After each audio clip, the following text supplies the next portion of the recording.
চিন্তা করা যায় গতকালকে ঈদ একটা হারাম দাদা নিমন্ত্রণ দিল না রে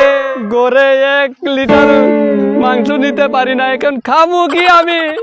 আমি কিহের মাস্তান রে কিহের মাস্তান হারাম দাদারা ভাইরাই কদম আলী হারাম দাদা হারাম দাদা কালকে দাওয়াত দিলি না কে হ্যাঁ ঈদের দাওয়াত দিলি না কে বল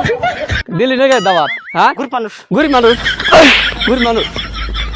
মানুষ দাওয়াত দিলি না কে দেব দাওয়াত দিতে পারিস নাই গতকালকে জানো না তুই ঈদ জানো না দাওয়াত দিস কে দাওয়াত দিস কে দাওয়াত দিলি না কেন ক হ্যাঁ দাওয়াত দিলি না কেন গরিব মানুষ গরিব আসছি হ্যাঁ দাওয়াত দিলি না কেন এটা বল দিলি না কে বল দিলি না টাকা নাই টাকা এত সুন্দর ঘর বানাইছ টাকা হারাম দাদা দাওয়াত দে হ্যাঁ কালকে সবাই আমি একলা এলে হইব ঘরের বাচ্চা আছে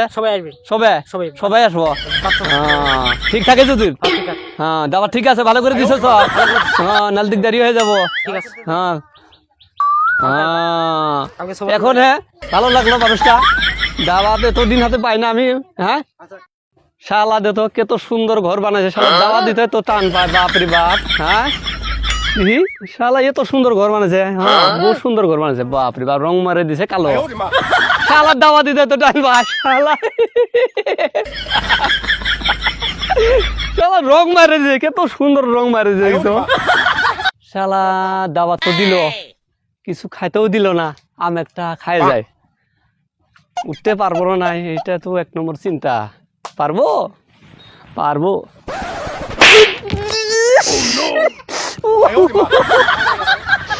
কোকালটা লাগিয়ে গেল রে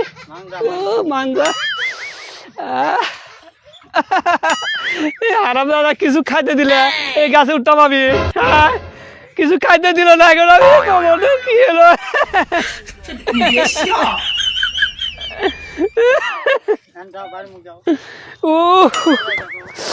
করে যাই এখন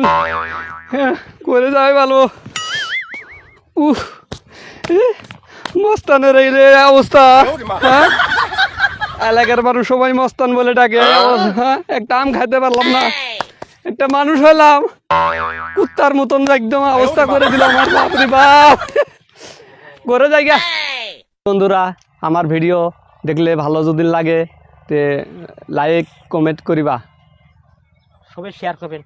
সাবস্ক্রাইব করবেন তোমরা সবাই